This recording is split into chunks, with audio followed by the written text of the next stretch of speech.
إله إلا الله.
Assalamu alaikum warahmatullahi wabarakatuh.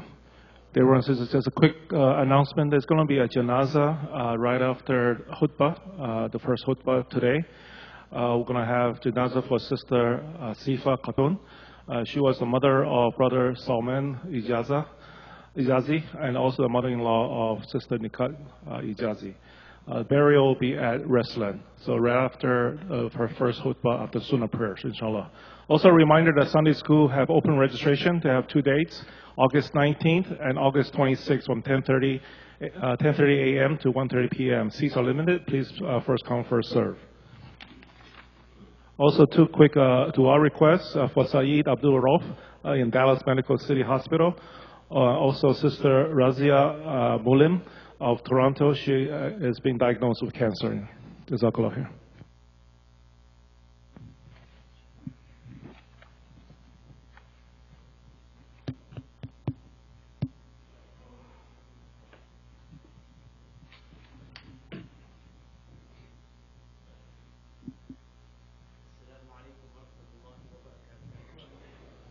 الله أكبر الله أكبر الله أكبر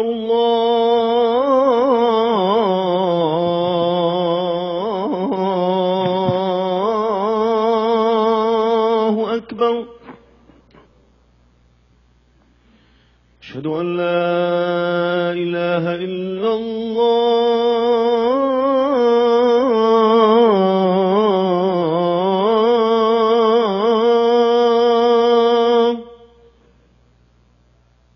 أشهد أن لا إله إلا الله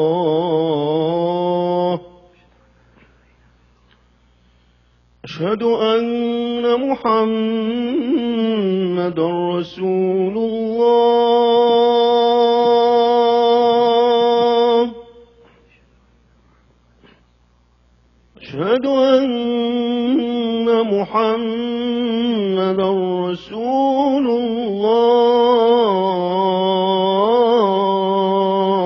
الله حي على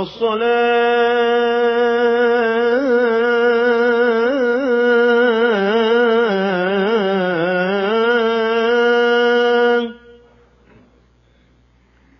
حي على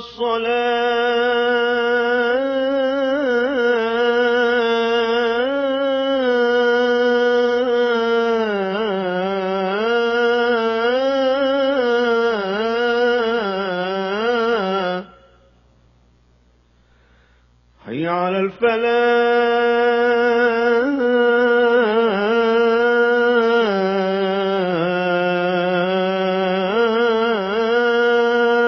الفلاح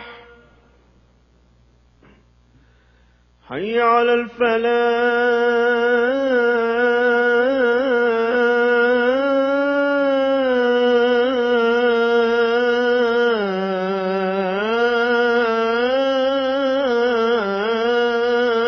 الفلاح الله أكبر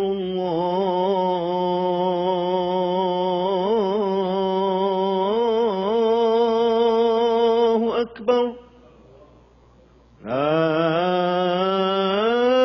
إله إلا الله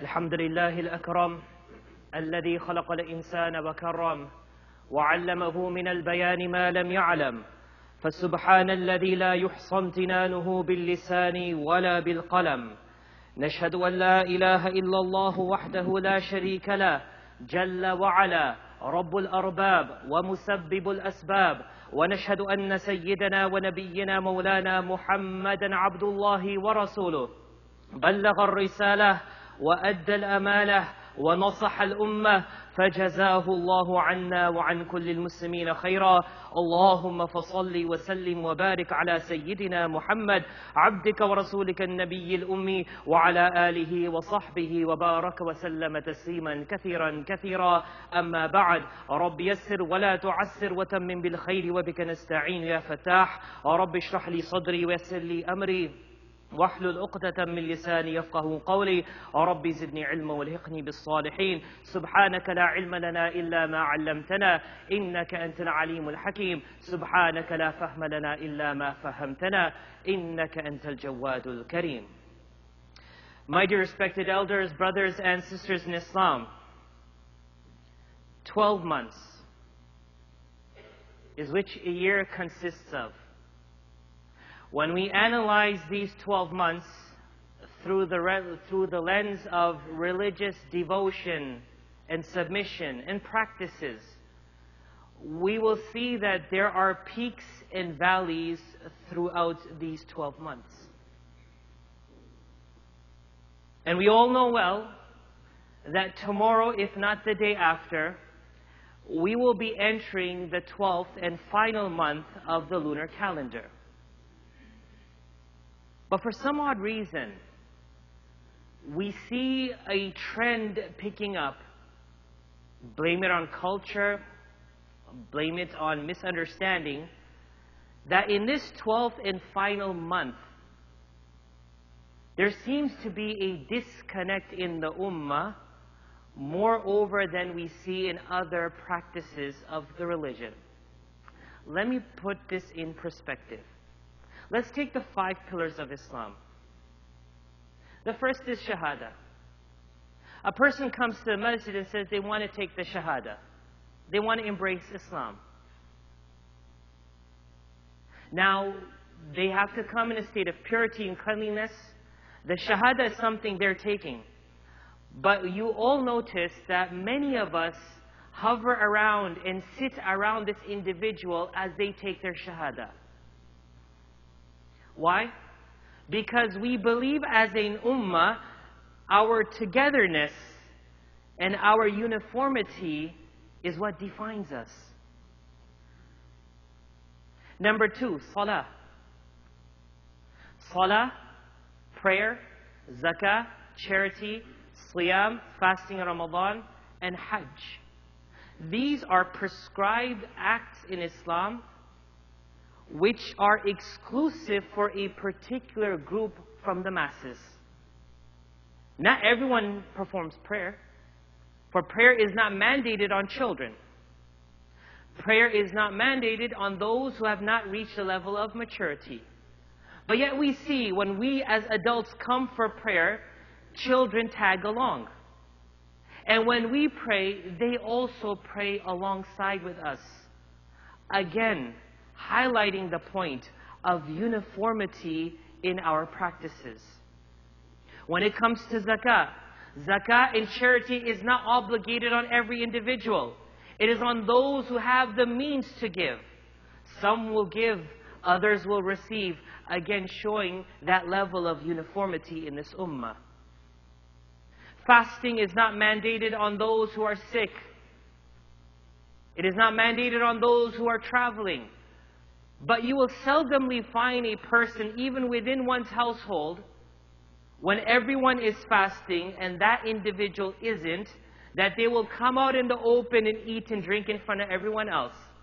Yes, they're not fasting, but they feel that it is part of the unity of this practice that they shouldn't do something openly which is against the norm of the moment.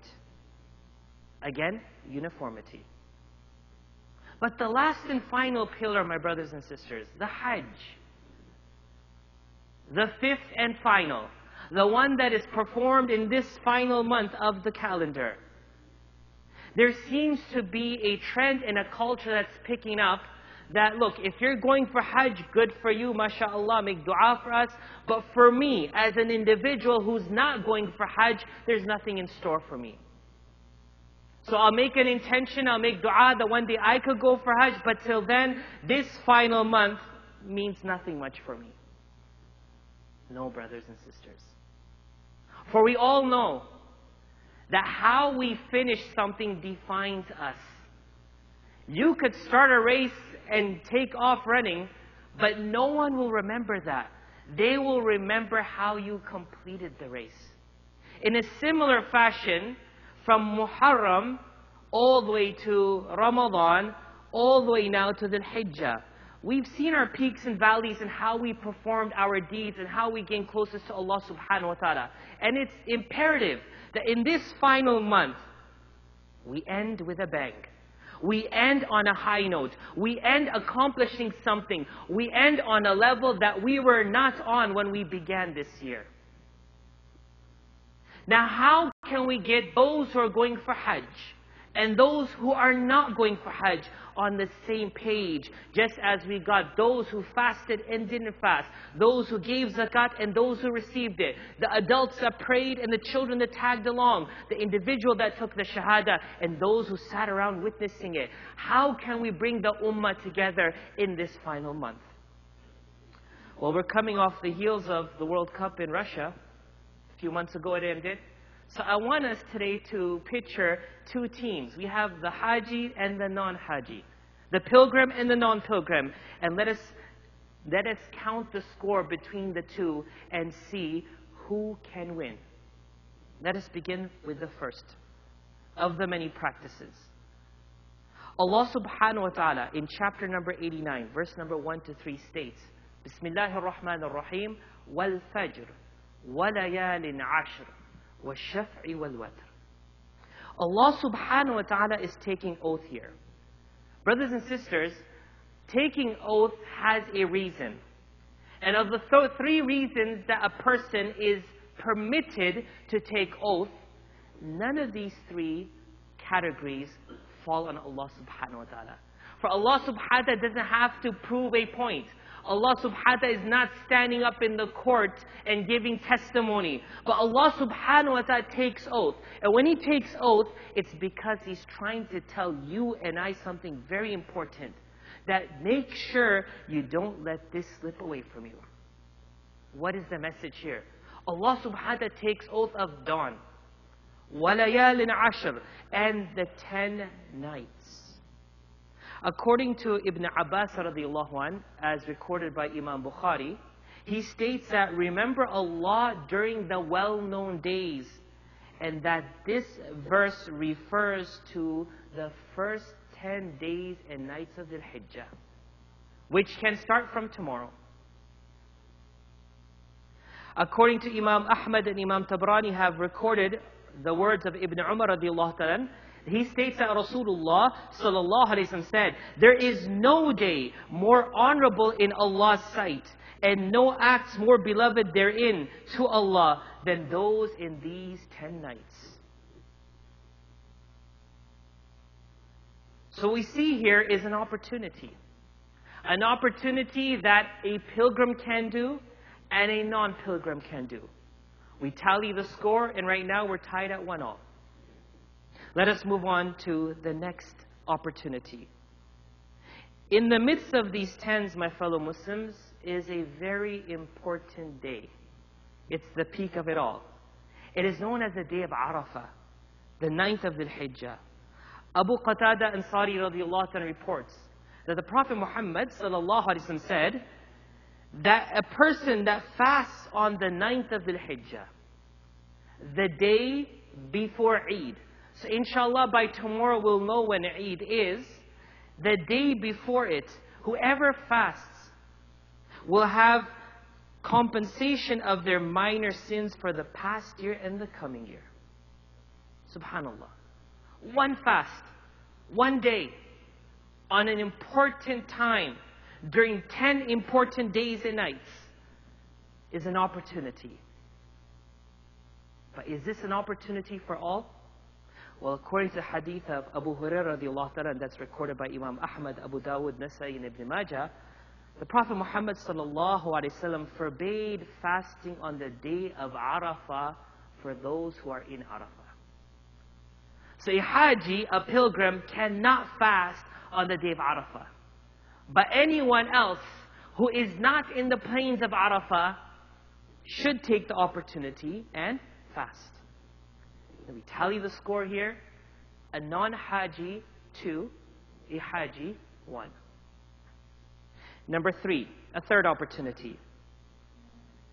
From the morning of the 9th Dhul Hijjah, the day before Eid, till the 13th day, which is 3 days after Eid, Asr time, it is wajib for each Muslim, after each prayer, to audibly state or say, Allahu Akbar, La ilaha illallah, Allahu Akbar wa lillahi alhamd. Known as the Takbir Tashriq. Now when we look at this opportunity, we find that a Haji can do this, and a non-Haji can do this. We look back at the score, and it is, what is the score? It is 3-2 for a non-Haji. The fourth opportunity. We all know, brothers and sisters, that part of life is Allah subhanahu wa ta'ala molding us. So that Allah subhanahu wa ta'ala could allow you and I to reach our potential. When we reach our potential, we will have an opportunity to give to this world that which Allah sent us here for. The state of affairs of the Muslim Ummah is so dire right now. We are drowning, or we are engrossed in our own problems, our own issues and matters, that we cannot serve others. We cannot be instrumental in our world because we're drowning in our own problems. Islam teaches us, and I will say this again, Islam teaches us, not culture, not the perceived Islam. Islam teaches us how we can get through our problems so that we can help the world with its problems. Because Allah subhanahu wa ta'ala has entrusted this entire earth to you and I. And we will be asked about it. When we read through the stories of the prophets in the Quran and through the books, we find that Allah subhanahu wa ta'ala tested them over and over again. It wasn't because He wanted to ruin their lives. It wasn't because He wanted them to stand out like a thorn. It wasn't because He wanted them to be miserable. Again, it's because Allah wanted to mold them to be something. One night, Ibrahim alayhi salam saw a dream, a disturbing dream, a dream that made him scared, a dream that truly put him to test. It was such a dream that he went to his son and he related the dream to him.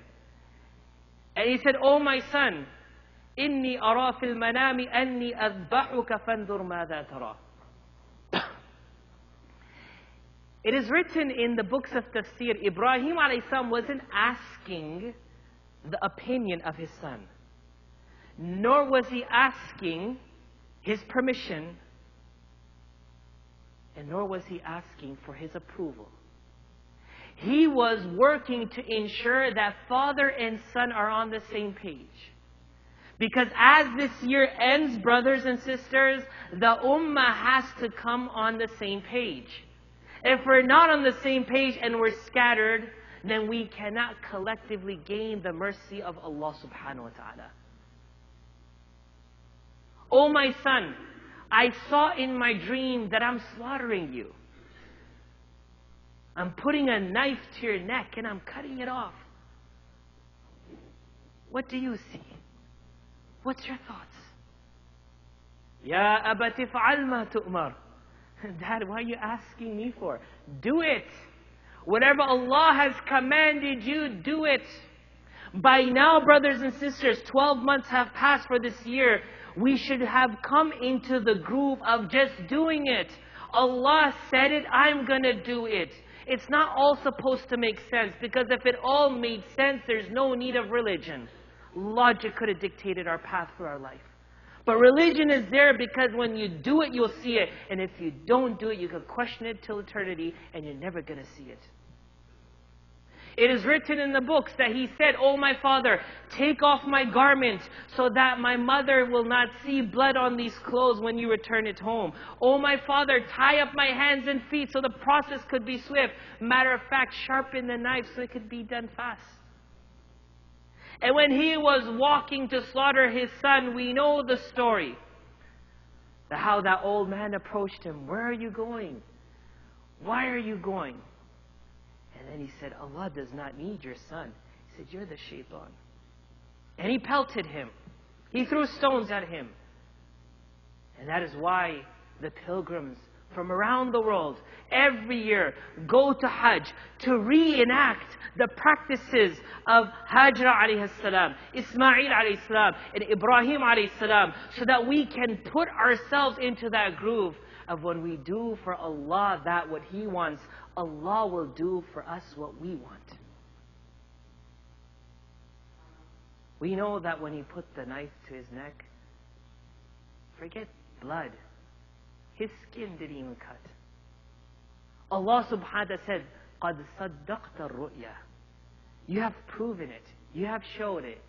You have made your dream and the purpose of this test known. You've succeeded. Thus, every year, we slaughter an animal. And we distribute its meat so that people can eat and rejoice. Does Allah need meat? Is Allah in need of food? لَن يَنَالَ اللَّهَ لُحُومُهَا وَلَا دِمَاؤُهَا وَلَكِنْ يَنَالُهُ التَّقْوَى مِنْكُمْ. The blood doesn't reach Allah. The flesh doesn't reach Allah. What reaches Allah is your inner piety. This is a practice that both a pilgrim and a non-pilgrim can do. We look back at the score sheet and we find that the non-Haji is still having a lead of 4-3. We pause here and ask Allah subhanahu wa ta'ala that He enables us to understand the value of life, the importance of time, the significance of these upcoming 10 days and nights, and allows us to value them, to do the best that we can in them, so that we could end this year on a high note. Ameen ya Rabbil Alameen.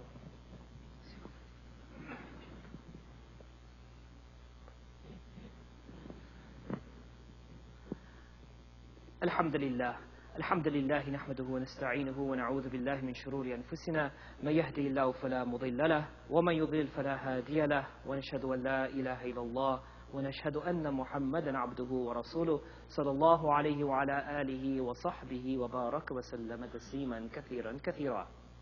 Brothers and sisters in Islam, according to the hadith recorded in Musnad Ahmad, Zayd ibn Arqam radiallahu anhu came and inquired from the Prophet Muhammad sallallahu alayhi wasallam, what is this udhiyah? What is this sacrifice? He responded that this is the sunnah and the practice of your father Ibrahim alayhi salam. He said, what benefit do we get from it? He responded, a reward for every hair of the sacrificed animal. For every hair on that animal is a reward. So he inquired, just say it's an animal with wool. And the Prophet Muhammad sallallahu alaihi wasallam responded, for every fiber of wool there's a reward. So the score now stands at 4-3. And we're now in extra time. And we've come to realize that there's one more thing, an opportunity that's out on the table during these 10 days and nights that cannot be done at any other time, and that is known as the Hajj. If a person goes today to Arafah, and makes dua, and goes tonight to Muzdalifah and sleeps, and goes tomorrow and pelts the shaitan, Hajj isn't done. For there is a specific time in a specific place. I remember once I was at a house of a brother, and him and his wife were sitting down, we were talking, and they told me about their Hajj experience. And it's just something really interesting to relate with you. And they were saying that, mashallah, we had an amazing Hajj experience. So, mashallah, could you tell me how it went? And so the wife said that we went with this amazing group from our country. In the morning, we went to Mina.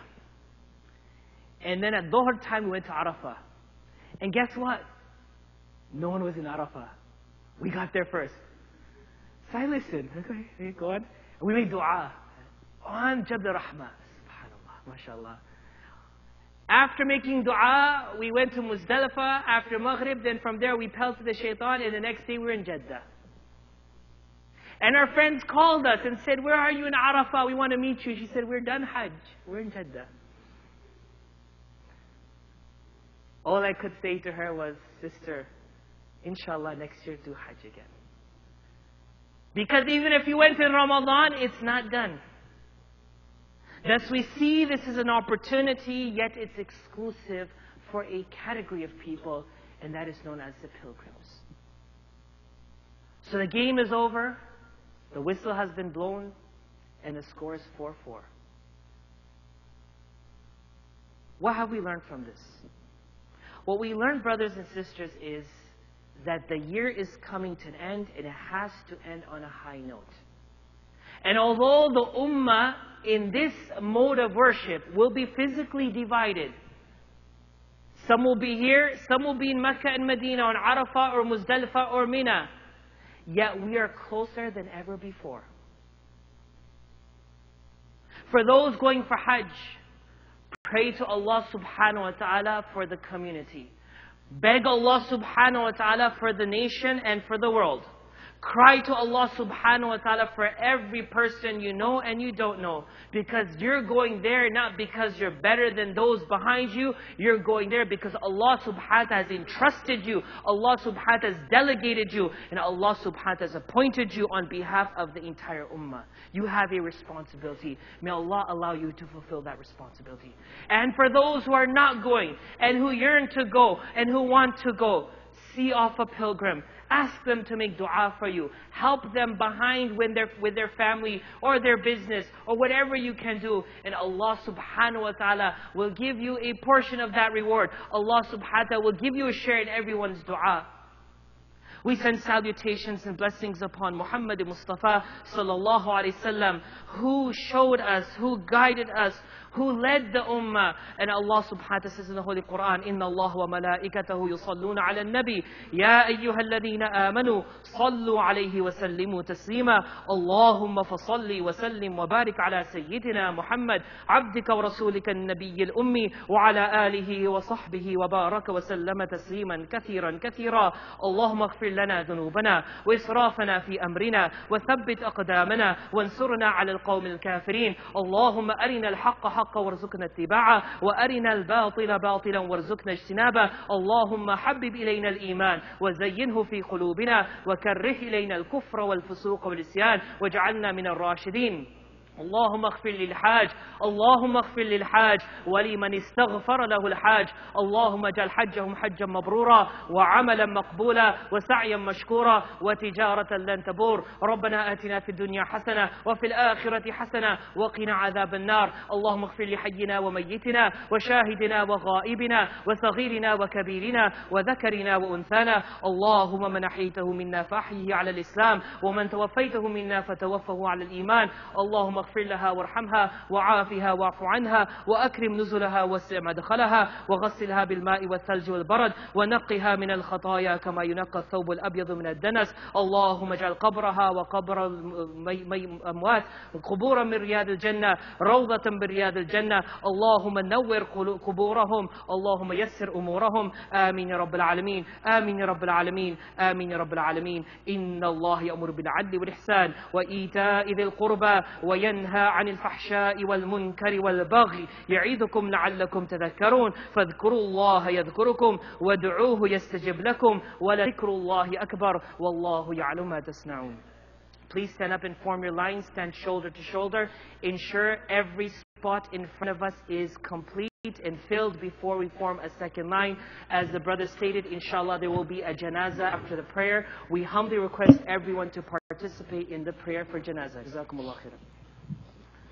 الله أكبر الله أكبر أشهد أن لا إله إلا الله أشهد أن محمد رسول الله حي على الصلاة حي على الفلاح قد قامت الصلاة قد قامت الصلاة الله أكبر لا إله إلا الله.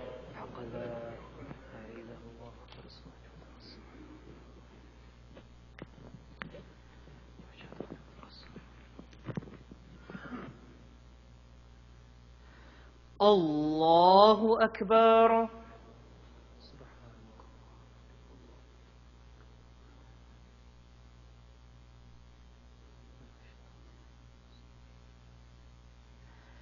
الحمد لله رب العالمين الرحمن الرحيم مالك يوم الدين إياك نعبد وإياك نستعين اهدنا الصراط المستقيم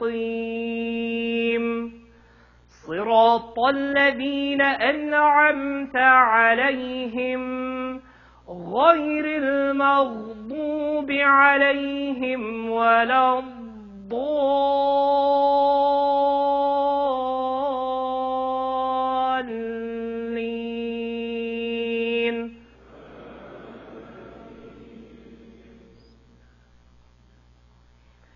والفجر وليال عشر والشفع والوتر والليل إذا يسر هل في ذلك قسم لذي حجر ألم تر كيف فعل ربك بعاد إرم ذات العماد التي لم يخلق مثلها في البلاد وثمود الذين جابوا الصخر بالواد وفرعون ذي الأوتاد الذين طغوا في البلاد فأكثروا فيها الفساد فصب عليهم ربك سوط عذاب إن ربك لبالمرصاد فأما الإنسان إذا ما ابتلاه ربه فأكرمه ونعمه فيقول ربي أكرمن وأما إذا ما ابتلاه فقدر عليه رزقه فيقول ربي أهانن كلا بل لا تكرمون اليتيم ولا تحاضون على طعام المسكين وتأكلون التراث أكلا لما وتحبون المال حبا جما. الله أكبر.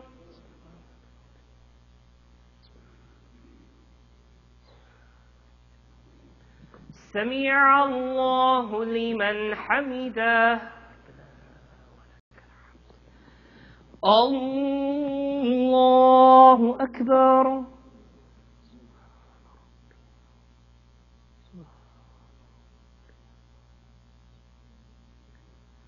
الله أكبر. الله أكبر.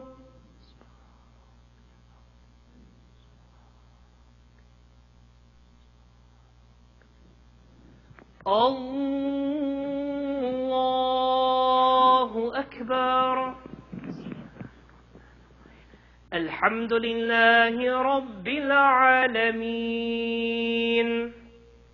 الرحمن الرحيم مالك يوم الدين إياك نعبد وإياك نستعين اهدنا الصراط المستقيم صراط الذين أنعمت عليهم غير المغضوب عليهم ولا الضالين.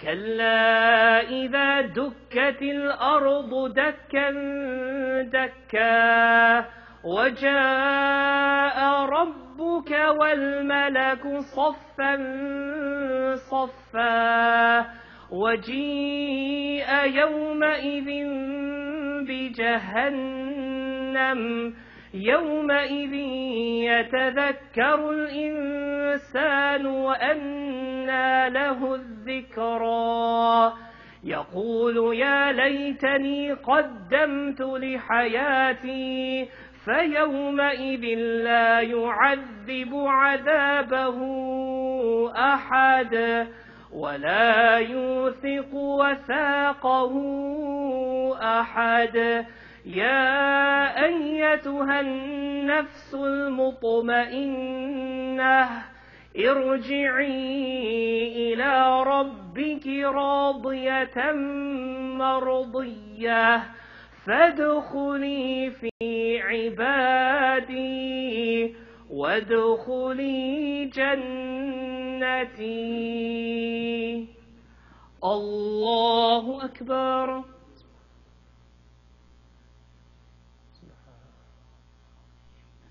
سمع الله لمن حمده. الله أكبر.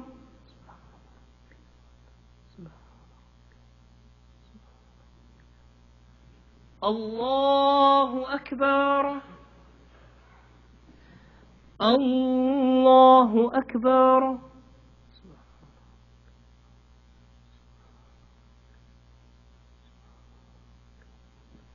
الله أكبر.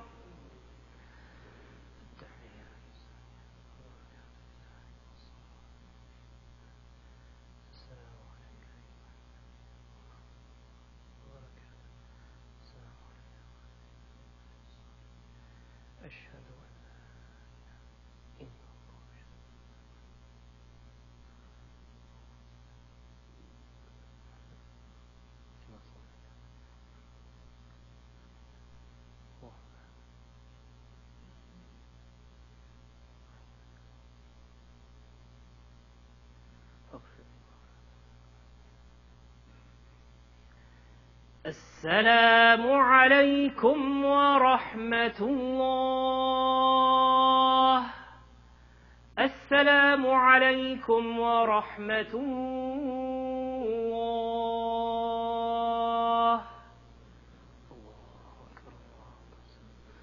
استغفر الله ربي.